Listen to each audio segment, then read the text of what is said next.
ሰላም ሰላም ፍትዋትን ክብራንን ኣብ መላእ ዓለም ትርከቡ ናይ ቻናለይ ቤተሰብ በብዘለኹምዎ ሰላምኩም ብዝሕ ተረፍ ይበለለይ ደቂ ዓበይቲ ወይ ማዕረይ እንኳዕ ድማ ናብ ቻናለይ ብሰላም መጻኹም ናይ ሎማዓንቲ ቪድዮ ዝኸውን ከዓኒ ክብራት ኣሕዋተይ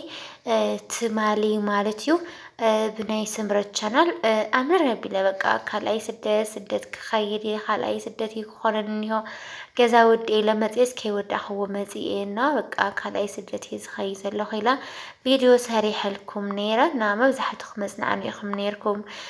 እና ደቂ ዓበይቲ ወይ ማዕረይ ሎማዓንቲ ደሞ ንእሽተይ ቅልል ኢሉኒ ንሽተይ ሓቦ ገይረ መፅአኒ ኢኹ እና ደሞ ያው እግረ መገዲ ደሞ ዝትርእይዎ ኣለኹም ናይ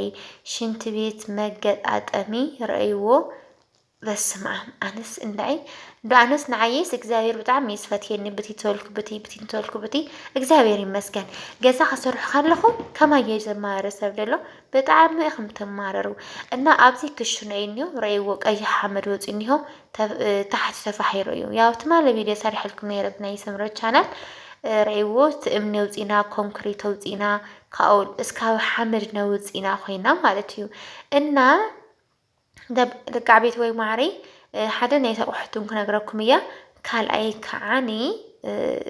ከዓ ማለት እዩ ናይቲ ሰራሕተኛ ኣጠቃላይ ዝወደአኒ ክነግረኩም እዚ ዝረኣኹምዎ ተቆፊሩ ዘሎ ማለት እዩ ሕዚ ናብዚ እሞ ከይደ ካሪአኩም እዚ ናይ መሕረዲና ናይ ኢድ መሕፀቢ መረባ ጌርና ኣሎ እሱ እውን ከም ብሓዱሽ የኩዒተዮ መሕረዲ ብካልእ ቦታ ገይሮሞ ነይሮም ካብኡ ኣነ ከዓኒ ቦታ ቀየረ በዚ ኣገይረ እያ ኩሉ በቃ ቦታ ተቀያይሩ ዘይቦታ ኣሚጠምዎ ኣቤት ናይ ሕዚ ዝኔው ኮንትራክተራት ግን ርእስኻ እዮም ዝሕሙኻ በእውነት ኣይኮነን ዶ ገዛ ፍሪስካ ገዛ ክትሰርሕ ሲ ዘሎ ምስራሕ ባዕሉስ ከመይ ፀጋሚ ኮይኑ ኣብ ውሽጢ ዓዲ ኮይንካ ሕሰብዎ ናይ ፊኒሽንግ ስራሕ ነገለ ስርሐለይ ኢልካ ሓላፍነት ዘይወሃብ ስራሕ እዩ ረእይዎ እዚ ሕዚ ዝኾነ ይኹን ኢላ ኣብ ስደት ኮይና ኣስርሑለይ ተዝብል ነይረ ብተው ዝኒሄ መንገዲ ተሰርሕዎ ነይሮም እንግዲህ ሕሰብዎ ቀሊምኩም ሰራሚክ ጌርኩም ብዙሕ ወፃኢታት ኣውፂኢኹም ድጋሚ ምፍራስ ወይ ከዓኒ ኣብኣ ከላ ሕር ኢልካ በቃ ደስ ዘይበለካ ምንባር እያ እና ገና ከምዚ ምብፅሑ ከምዚ ከሎ ገና ኣብቲ ካልእ ደረጃ ዘይበፅሑ ከሎ ብምስትኻል ብሓደ ገዝ ደስ የብለካ እዩ ግን ብዙሕ ወፃኢታት እኒሄዎ ረእይዎ ክንደይ እምኒ ተፈንቂሉ ረእይዎ ካብ ክንዲ ፅፍሪ ትኾን ቦታ ክንደይ እምኒ ይወፂ ረእይዎ ብጣዕሚ ፅኑዕ ቦታ ነይሩ ፅቡቅ ገይሮም ሰሪሖሞ ነይሮም መሬቱ ያው ግን ኣብዚ ጎማ ምቕባር ተሰሓሒቶ ማለት እዩ ኣብዚ ትርእይዎ ኣለኹም እቲ ዝነበረ ጎማ ብምሉኡ ብዳሕና ግዜ እስካብ 10 ገለ ሽሕ ይወዲኡ ነይሩ ብዳሕና ግዜ ሕዚ ደሞ ናብ ከባቢ ምስ ናይ ሰራሕተኛ ማለት እዩ ናብ 50 ገለን ሽሕ ይወዲእኒ ናይተን ኣቕሓ ዝበላ ግን 38 ሽሕን ገለን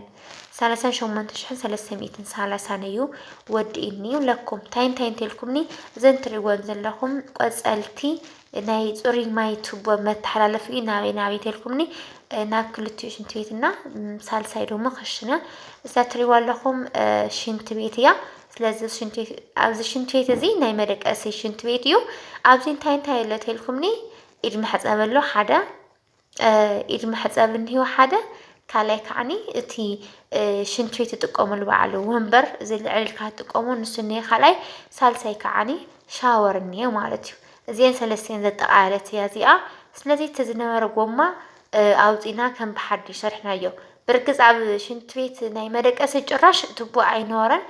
ከም ብሓዱሽ ኢና ቀባቢርና ሰሪሕናዮ ንብለኩም ደቂ ዓበይቲ ወይ ማዕረይ ስለዚ ናይ ዝረኣኹምዎ ፀሊም ቱቦታት ዝትርእይዎ ኣለኹም ፀሊም ቱቦታት ፀሊም ቱቦ ብቀዳማይ ደረጃ ኢልና ገዚእናዮ ስለዚ ንኩሎም ዝሮዝሮ መዓት ጋዕገል ጠሚ ዘለዎ ካሻ ሙሉእ 100 ኪሎ ሙሉእ እዩ ዘለዎ ነናይ ባዕሉ መስርሒ ነናይ ባዕሉ መጣወይ ኣለዎ ስለዚ ነናይ ባዕሉ እስካብ 38,000 ይወዲኡ ግን ሓደ ኣቕሓ እኒዋ ክባራት ዝተገዛዘና ቀይሕ ዝኾነ ቀያሕቲ ዝመስላ ንስን ብጣዕሚ ክባራት እየን ተገዚአን ስለዚ እስካብ 38,000 ወዲአይ ናይ በዓል ሞያ ደሞ ኩዒቱ ዘንጎማ ሙዚየን ንኽቐብር 12,000 ካብኡ እዚ ትርእይዎ ኣለኹም እምኒ ተፈንቂሉ ዝኒሄ ደሞ 2,000 ቅርሺ ኣጠቃላይ 14,000 ቅርሺ ያው ሳቶም ጎዲሎም ለይ እምበር እንዲያም نعاته ምንም ትርፍ የውለምን ኮንትራት ተዋሂናዮም ነርና ምንም ይትርፍ ዘይውል በቃ ማዓት ሰራሕተኛ እዮም ቆፂሮም ምቁፋር ከቢድዩ ምድፋን ከቢድዩ ከቢድ ይስርሑና እውነት በቃ ብጣዕሚ ጎዳኢ ስራሕ እዩ ከምዚ ዓይነት ነገር ስለዚ ደቂ ዓበይቲ ወይ ማዕረይ እንታይ ክብለኩም ይፈቱ ኣብ ስደት ኮይንኩም ተስርሑ ገዛ ኣብቲ ዘይፍራሕ ማለት ከምዚ ዝፈልጥ ሰብ ዘስርሐልኩም ሰብ እንድሕር ዘይብልኩም ኣብ ፊኒሽንግ ከይረኣኹም ከይተስርሕዎ ወይ ከዓኒ ምንም ዘይትፈልጡ ኮይንኩም በዓል ይፈልጥ ኢልኩም ክትነብሩ ትኽእሉ ኢኹም ድሕሪ ከምዚ ኸማይ ንእሽተይ ነቐስ እናበልኩም እዚኣ ንምንታይ ከምዚኣ ኮነት እንድሕትብሉ ኮይንኩም ግን ድቃሰ ይመፀኩምን ብዙሕ ወፃኢታት የለኩም ንዕኹ ተስተኻኽሉና ሕፅር ብዝበለ ግን ቅድሚ ሰራሚክ እናቓልህም ምግባርኩም ገዛኹም ፈቱሽ እየ ክብለኩም ዝፈቱ ኣብዚ ክሽነ እኒሆ ኣብ ክሽነ ሕዚ እንታይ እኒሆ ናይ ላውንደሪ ብርግፅ ቦታ ይብለይን ላውንደሪ ኣብዚ ኣብ ክሽነ እየ ገይረያ ለዚ እዛ ብፀግዕ መንደቕ ዝኒሃ ናይ ዝቐያሕ ቱቦ ዝኔታ ናይ ላውንደሪ ማይ መሕፀቢ መእተይት እያ ዝኡ ዝኒሆ ብፍቲ ፀግዕ መንደቕ ብፀሊም ጎማ ዝተተሓሓዘ ደሞ እዚኣ ማለት እዩ እዘን ክልተ ተሓንቲ ናይ ላውንደሪ ሶኬት መሰክዒ ተሓንቲ ከዓኒ ናይ ፍርጅ መሰክዒ ኢልና ክልተ ሶኬት ሰሪሕናሉ እኔና ማለት እዩ መዓት ሶኬት እዩ ኩሽን 4 ድዩ 5 ሶኬት ኣለዎ ናይ ላውንደሪ ናይ ፍርጅ ናይ ጁስ ብቻ ብዙሕ ነገር ኢልና ኣቐሚጥናሉ ንብለኩም ደቂ ዓበይቲ ወይ ማዓረይ ስለዚ ማለት እዩ እዚ ዝኣክል ካብ ነገርክኹም እንግዲህ ጠቃላይ ናይ ሽንት ቤት ብሙሉኡ ናይ ታንከር ንላዕሊ መደየቢ ፅሩይ ማይ ናብ ታንከር ዝመልእ ካብ ታንከር ናብ ሽንት ቤት ዘውርድ ናብ መሕረዲ ናብ ኢድ መሕፀብ ናብ ደገ ናብ ክሽነ ናብ ደገ ዘሎ ደረጃ ሽንት ቤት ናብ ክልተ ሽንት ቤትና ክሽነ ኣብ መርባ ዘሎ መሕረድና መሕፀቢ ኢድ ናብ ኩሉ ዝወስድ ኣጠቃላይ ሙሉእ ኣቑሑት ናይ ትሕቲ መሬት ሓዊስካ ማለት እዩ ናይ ትሕቲ መሬት እውን የገይረሉ ትዝነበረ ውፅኢ ቦትኡ ስለ ዘይነበረ ትዝነበረ ውፅአ ናይ ትሕቲ መሬት ኮለ ስለ ዘውፃኽዎ 38,330 ወዲእኒ እስካብ ትራንስፖርቱ እንድሕር ናይ ትሕቲ መሬት ዝተቐበረ ኮይድናይኩም ደሞ ምናልባት እስካብ 32 ኣከባቢ ክውድአኩም ይኽእል እዩ ማለት እዩ እና ክብራት ኣሕዋተይ ናይ ሎማዓንቲ ቪድዮና እዚኣ ትመስል ነይራ